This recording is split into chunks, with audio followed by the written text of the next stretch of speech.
Olá pessoal, tudo bem? Hoje vamos falar sobre a origem da liturgia protestante. Vamos gravar apenas com poucos minutos, né? Porque o YouTube não nos dá muitos minutos para a gente fazer uma gravação, né? Então vamos falar um pouquinho sobre a liturgia aí, né? Que estamos analisando aí. Os pastores falam rotineiramente às suas congregações, fazendo tudo conforme a Bíblia. Contudo, praticam estas férias liturgia, eles não agem corretamente. Acredito que esta falta de veracidade deve ser mais a ignorância do que a má fé. Verifique sua Bíblia do começo ao fim, você não encontrará nada semelhante a isso. Os cristãos do século I nada sabiam sobre tais coisas. Na realidade, essas liturgias protestantes têm tanto apoio bíblico quando a missa católica. Nenhuma das duas tem qualquer ponto de contato com o Novo Testamento.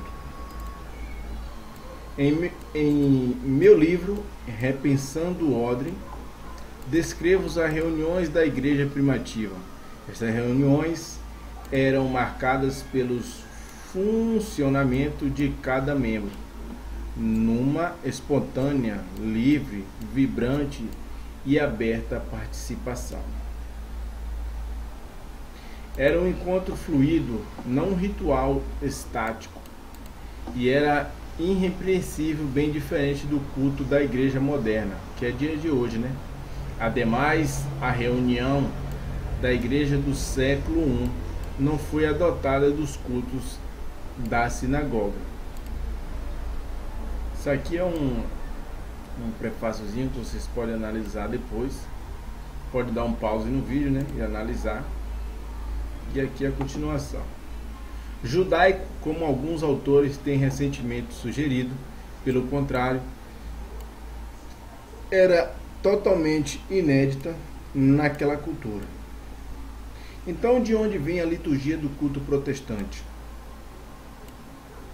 Esta tem suas raízes principais na missa católica. A missa não teve origem no Novo Testamento. Isso é significativo. E isso é significativo. A missa saiu do antigo judaísmo e do paganismo. Segundo o famoso historiador William Durant, a missa católica foi baseada em parte do culto do templo judaico e em parte dos místicos rituais de purificações dos gregos, o sacrifício substituído e a participação.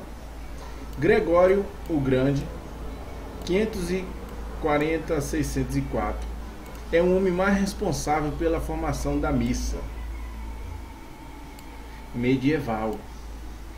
Missa medieval. Gregório foi um homem incrivelmente supersticioso, cujo pensamento foi influenciado pelos seus conceitos mágicos dos pagãos. Ele personificou a mente medieval, que era uma mistura de paganismo, magia e cristianismo. Não é uma casualidade quando Durant descreve Gregório como o primeiro homem completamente medieval.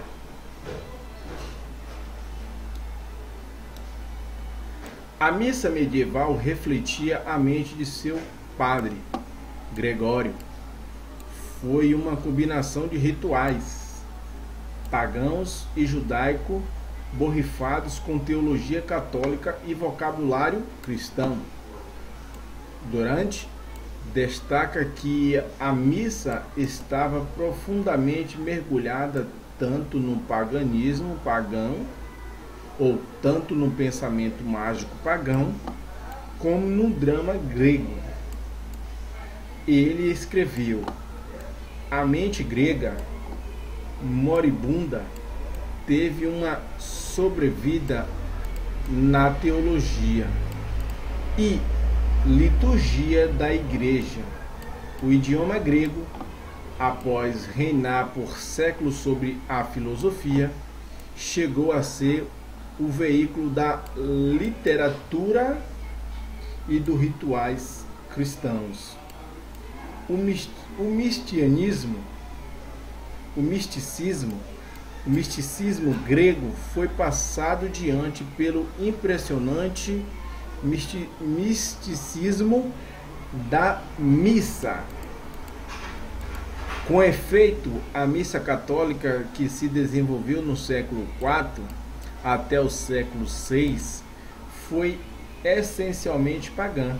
Os cristãos copiaram as vestimentas dos sacerdotes pagãos, o uso do incenso e da água benta e dos ritos de purificação, a queima de velas durante a adoração, a arquitetura da Basílica Romana em seus edifícios de igreja, a lei romana como base da lei